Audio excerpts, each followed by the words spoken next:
Okay, so how do we create our checklists within LeadBlasta? It's very, very simple. You can see here, all of these in the blue, well, these are categories, and inside each category we have items. And within items we can also put in some bullet points as well.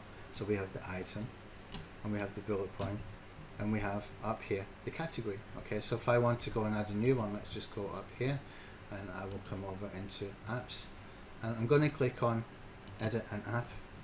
And here I've got one as a test, and you can see here, and I can put in here a new category. I'll call this one category 5, okay, for example, and click on add a new category. Okay, and here I can put in item 1, and I can add a new item, and I can put in here item 2, and I can add a new item. Okay, very, very simple. Now each item you can also add a bullet point, okay, as many as you like. So I can put in here bullet point 1, and I can click to add the bullet point, and I can put in another one. This time I will put in with a website address.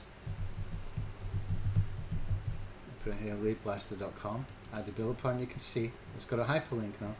Click to save, and here you can see I've created a category, I've created an item, I've created a bullet point.